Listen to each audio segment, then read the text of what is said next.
Oi, queridos, eu sou a Ellen e esse é o lugar onde o seu relato ganha voz. Esse é o primeiro vídeo e eu gostaria de dizer que eu tô muito feliz. Esse canal é a realização de um sonho antigo que finalmente eu criei coragem para começar e eu espero que vocês gostem tanto quanto eu. Então aproveita esse momento já para se inscrever no canal, ativa o sininho de notificações para não perder nenhum vídeo, e se você já viveu algo sobrenatural ou conhece alguém que já viveu, fique à vontade para mandar o seu relato no e-mail que está na descrição desse vídeo. E agora, sem mais delongas, apague as luzes, fique em silêncio e vamos para o primeiro relato, que se chama A Figura no Corredor. Eu demorei para escrever isso para algum lugar, porque até hoje eu fico arrepiada só de lembrar. Em 2016, eu morava com os meus pais. Eu tinha 14 anos e hoje eu tenho 24. Morávamos numa casa que tinha um corredor muito comprido, ligando os quartos até a cozinha, e eu sempre evitava olhar muito para ele de noite. Um dia eu acordei de madrugada com uma sede, devia ser umas 3 horas da manhã. Abri a porta do meu quarto, que era no começo do corredor, e quando olhei para o final do corredor, tinha alguém parado lá no fundo. Eu achei que era o meu pai, pois era perto do quarto deles, mas não era, porque aquele ser era muito alto e estava totalmente parado. Parecia escuro demais. Não dava para ver o rosto, só a forma. Eu fiquei alguns segundos olhando e eu juro para você, Ellen, parecia que aquilo estava me olhando de volta. Eu pisquei e em coisa de um segundo não tinha mais nada. Eu não contei para ninguém, porque eu achei que iam rir de mim. Só que 2 dias depois, em um café da manhã, minha mãe perguntou pra gente se alguém tinha ficado andando pelo corredor de madrugada. Ela disse que tinha visto alguém parado lá. Eu e meu pai negamos, e isso me deixou com mais medo ainda. Eu contei que também tinha visto em uma outra noite e achei que tinha sido meu pai. O meu pai, um homem que gosta de tirar a limpo as coisas, resolveu comprar uma câmera de segurança e instalar no corredor. Uns 3 dias se passaram e nada aconteceu. Até que no quarto dia, quando checamos as imagens de segurança como de costume, nós vimos claramente uma silhueta de uma pessoa passar de um lado para o outro do corredor. Mas não estava só passando como uma pessoa normal. Aquilo saía de dentro de uma das paredes de um dos quartos, atravessava e entrava em outra parede do outro lado do corredor, sem fazer barulho e como se já tivesse habituado ao lugar. Depois disso, a gente nunca mais falou sobre o assunto. Mas um mês depois, meus pais decidiram se mudar. Hoje eu moro em apartamento, mas às vezes eu acordo de madrugada e tenho medo de abrir a porta, porque eu fico pensando, e se aquela coisa me seguiu? Será que aquilo estava ligado à casa ou a algum de nós? Enfim, Ellen, obrigada por ler, eu nunca contei isso publicamente e escrever aqui me deu um pouco de alívio, mas também me fez ficar com medo de novo. Então, se desde que você se mudou para o outro apartamento, nada de sobrenatural voltou a acontecer nessa nova casa, nesse novo lugar, acredito que aquilo estava sim ligado à casa anterior e não a um de vocês. Mas aí a gente precisa saber, né? Aconteceu mais alguma coisa, mais algum episódio depois que você se mudou em relação aos seus pais? Eles moram com você? Eles moram sozinhos? Já chegou a perguntar para eles se aconteceu alguma coisa com eles depois disso? Apesar que você falou que depois disso vocês não tocaram mais no assunto, né? Então acredito que eles não gostem muito de comentar sobre esse tipo de coisa. Mas se nada mais aconteceu, acredito eu que você esteja fora sim da zona de perigo já. E muito obrigada por enviar o relato. Eu adorei. Espero que os seguidores também tenham gostado. Se alguém já passou por alguma coisa, pode me enviar o relato por alguma coisa parecida. E um beijo pra você.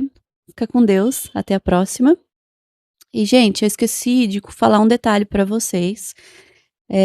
Pode ser que tenham alguns barulhos de fundo no meu vídeo. Eu espero que não. Eu vou fazer o possível para remover ruídos na edição, o que for preciso, para não sair barulhos de fundo para vocês.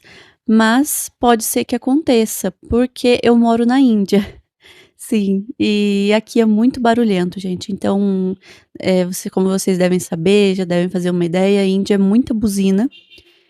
E tem direto passando aqui na rua, aqui perto, carros buzinando, e pode ser que alguma buzina acabe saindo no vídeo. Espero que não. mas de qualquer forma vocês já vão estar aí cientes. Vamos para o próximo relato. O que andava no teto? Oi, Ellen, pode falar meu nome. Eu sou Renata, tenho 35 anos e moro em Feira de Santana, na Bahia. Isso aconteceu com meu pai e eu presenciei parte do acontecido. Agora vou contar como se fosse ele contando, então agora é o pai dela que nos conta. Eu sempre trabalhei à noite, então eu dormia durante o dia. A casa que aluguei para minha família viver era simples, mas o forro era de madeira antiga e ainda assim de muito boa qualidade. Algum tempo depois de a gente se mudar, comecei a ouvir som de passos e alguns barulhos vindos do forro.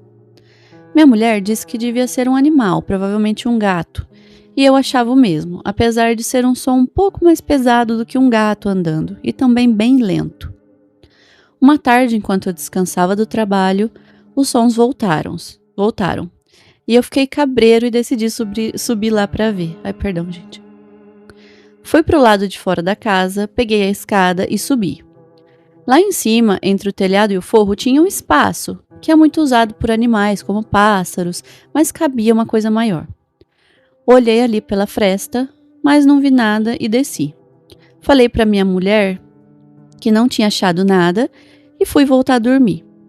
Mas no dia seguinte, os passos voltaram.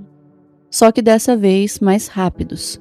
Levantei da cama, peguei uma vassoura, subi na cadeira e comecei a bater a vassoura no teto para afugentar o que estivesse ali, e aquilo parou. Mas começou de novo, só que de um outro lado do quarto. Eu saí do quarto e os passos começaram a me seguir pelo teto. Fui até a cozinha e o som me seguia. Parei de andar e aquilo também parou. Dei um passo e o som deu 2. Foi nessa hora que comecei a ficar com medo. Decidi voltar para o quarto e ir atrás da minha esposa, que tinha levado as crianças para brincar lá fora. Eu não queria ficar mais ali ouvindo aquilo tudo sozinho, mas também não contei nada para eles. O pior veio uns dias depois. Eu estava na sala assistindo TV, minha filha estava no tapete no chão fazendo o dever de casa e minha esposa e meu filho estavam na cozinha, quando ouvi um estalo forte vindo do teto ali da sala. Olhei para cima e o forro começou a ceder, afundando como se algo pesado pressionasse de lá de cima. Não caiu, mas estava forçando. Chamei todos para fora da casa, peguei a escada e subi mais uma vez levando a lanterna comigo. Quando cheguei na fresta, bati a lanterna ali dentro e na borda perto de mim, naquela parte que seria tipo o chão do espaço, muito empoeirado, eu pude ver marcas de pés humanos, bem pequenos. Acompanhei com a lanterna até mais para dentro e quase caí da escada. Posso jurar que vi a forma de uma criança muito pequena. Não era nem possível que existisse uma pessoa daquele tamanho. Era menor que uma criança de 1 ano. Parecia um menino de cabelo quase raspado e estava agachado ali no escuro. Desci rápido as escadas tentando disfarçar meu desespero. Falei que eram alguns morcegos, que foi o que me veio na mente na hora. No mesmo dia, liguei para um pedreiro pedindo para trocar aquele forro. Ia ficar mais barato do que nos mudarmos de novo e eu não tinha dinheiro para dar antecipado em um novo aluguel. O pedreiro veio no dia seguinte e começou o trabalho. Depois de pronto, aquele barulho nunca mais aconteceu. E ainda moramos aqui na mesma casa. Isso aconteceu há uns 2 anos atrás, mas nunca vou me esquecer. Agora é a seguidora que nos fala novamente. Ellen, agora sou eu de novo. Você acha que esse espírito estava ligado ao forro mesmo? Eu gosto de comentários, então queria saber sua opinião. Considerando que no começo do relato aqui, deixa eu ver, o seu pai disse que a casa era normal, né? Não era uma casa muito antiga, mas o forro era de madeira antiga. Então, considerando essa informação, acredito eu sim que o espírito estava ligado ao forro. Porque o que pode ter acontecido é que nessa casa tenha acontecido algo ruim com essa criança, com esse menino, com esse ser, infelizmente, e o espírito ficou ali agarrado à casa. E aí a casa, com o passar dos anos, foi sendo reformada, né? E tudo trocado, e a única parte que ainda era antiga era o forro. Então o espírito se apegou, ele se ligou à única coisa que ainda era original da casa antiga, que era o forro, e ali ele ficou vivendo. E aí quando o seu pai decidiu trocar o forro da casa, as experiências pararam, né, tudo cessou. Então acredito sim que era o forro. Se aconteceu alguma coisa depois disso também, você me conta, que aí a gente pode analisar novamente. Mas por enquanto, muito obrigada por ter enviado o relato. Um beijo. E se você tiver mais relatos, não esquece de mandar. Agora o próximo relato é O Encontro na Perua. Oi, Ellen. Prefiro não revelar meu nome, mas pode me chamar de fulana. Meu nome verdadeiro está no e-mail. Tá bom. O relato se passa com uma das filhas da minha avó, no caso minha tia, e ela me autorizou a contar. Minha avó teve 5 filhas mulheres, mas entre elas, somente minha mãe e essa tia têm dons mediúnicos. Ao longo da vida, ela viu milhares de coisas sobrenaturais, mas vou deixar apenas essa história, que é a que eu tinha mais medo quando pequena. Minha tia é aproximadamente uns 10 anos mais velha do que eu. Então, no auge da sua juventude, ali pelos anos de 2006, ela costumava e até hoje gosta muito de ir pra farra, por assim dizer. Ela ia em festa quase todas as noites, dançava muito e bebia também, mas sempre foi muito consciente, dificilmente tinha ressaca e sempre se lembrava de tudo o que tinha acontecido. Nessa época, ela e minha avó estavam morando em uma casa que tem muitas histórias sobrenaturais na nossa família. A casa pertencia à minha bisavó e posso trazer em outros relatos se quiser. Com certeza, traz sim. Em frente à casa tinha e tem até hoje um posto de gasolina que costumava ter um segurança de plantão durante as noites para que a conveniência não fosse roubada ou que a propriedade não fosse danificada. Eu e minha mãe morávamos com meu pai na época em um outro bairro, por isso não estávamos presentes no dia. Um detalhe importante de mencionar para a história é que uma irmã da minha avó também morava na casa e ela estava em um relacionamento com um homem que era proprietário de uma Kombi antiga, aquelas que chamamos popularmente de perua, sei qual é. E por algum motivo que não vou me recordar, quando ele estava no trabalho, ele deixava essa perua estacionada na rua, em frente ao portão da casa da Bisa. Eu até me lembro de ter visto esse veículo parado lá em frente muitas vezes. Bom, em uma noite, como de costume, minha tia saiu para a noitada e retornou aproximadamente às 3 horas da madrugada. Mas ela não tinha cópia da chave e sempre precisava chamar por alguém para abrir o portão para ela. Então, como sempre, ela se pôs a gritar no portão, mas ninguém saiu. Ela bateu palma, deu socos no portão e gritou alto, mas nada. Não sei dizer sobre a questão do celular para ela nessa época, se ela tinha, se alguém da casa tinha ou mesmo se havia créditos para ligar. Só me recordo que ela não obteve resposta de ninguém da casa. Lembrando que devia haver um segurança no posto de gasolina que talvez pudesse ajudá-la de alguma forma, ela se dirigiu ao posto, mas ao procurar não encontrou ninguém. Ela disse que achou estranho aquele ser o único dia em que deixaram o local sem proteção. Já frustrada com suas tentativas falhas e cansada da festa, ela se lembrou de uma última esperança, a perua. Acontece que o dono da perua, por vezes, deixava a mesma destrancada. E não tinha alarme nem nada. Morávamos em uma cidade pequena e o crime era bem menor naquela época. Então ela pensou, vou ver se está destrancada e uso a buzina para acordar eles. Não é possível que com um barulho tão alto eles não vão acordar. E ela foi. Chegou no veículo e a porta abriu facilmente. Era uma daquelas peruas compridas, com um corredor e vários assentos dos dois lados. Ela subiu as escadas e, quando estava prestes a pressionar a buzina, ela ouviu um barulho. Uma respiração forte e ofegante, mas não humana. Ela arrepiou. Mas ainda pensando se tratar de uma pessoa, talvez alguém que não tivesse onde dormir, ela decidiu dar uma olhada. Começou a adentrar o corredor devagar, seguindo o som da respiração.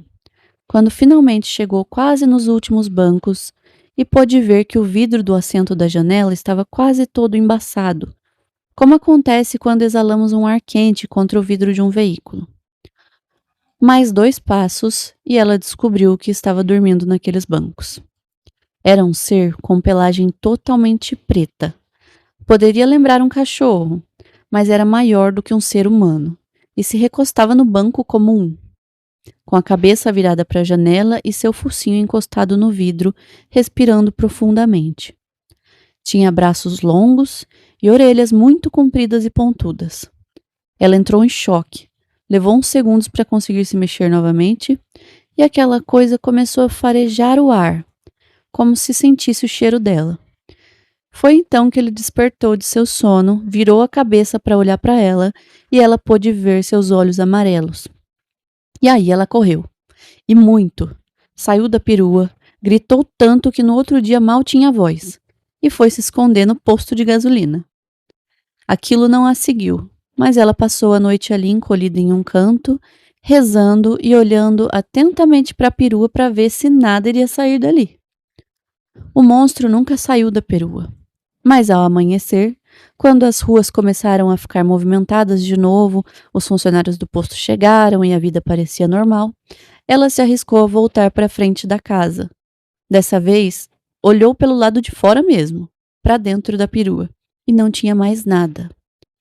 As pessoas da casa finalmente acordaram e ela contou tudo o que tinha acontecido. A minha avó disse que foi bem feito. Aí ela tá dando risada. Que isso era para ela aprender que não se deve ficar até essas horas na rua, e que ela deu sorte de sair ilesa. Minha tia, por sua vez, nunca deixou de sair, mas acabava voltando bem mais cedo ou dormindo na casa de alguma amiga. E até hoje ela conta sobre seu encontro com um lobisomem da perua. É, eu tive alguns arrepios lendo esse relato, porque não vou mentir, desde pequenininha eu morro de medo de lobisomem, sempre tive medo, gosto muito de ouvir histórias, mas eu morro de medo, gente. Quando eu era pequena eu lembro que eu sou muito fã de Harry Potter, né? E no terceiro filme, O Prisioneiro de Azkaban, tem um momento em que o professor Lupin vira um lobisomem.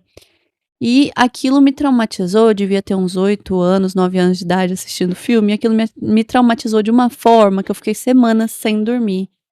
E acho que o meu medo já vinha até antes disso, mas com certeza pra mim até hoje, aquele lobisomem é o mais feio que eu já vi. E nossa, eu não sei o que eu faria se fosse eu no lugar da sua tia. Eu provavelmente teria desmaiado ali mesmo no corredor da perua. Ai, ou teria tido um ataque cardíaco, algo assim. Mas que bom que nada aconteceu com ela, né?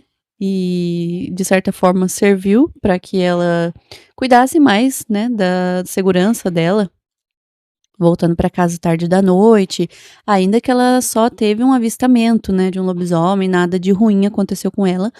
Mas pensa também, né, que poderia ela encontrar aí nesses horários da noite uma pessoa mal intencionada na rua. E aí poderia acabar sendo até pior. Então, talvez isso seja até uma forma da espiritualidade dar um susto, né? Pra ver se coloca a pessoa um pouquinho mais na linha. Mas olha, adorei o relato. Espero que quem esteja ouvindo também tenha gostado. Agora a gente vai ficando por aqui. Até o próximo vídeo. Não esquece de deixar o seu like no vídeo e de mandar o seu relato para ajudar o canal. Então, ó, um beijo para todos vocês, fiquem com Deus e até a próxima!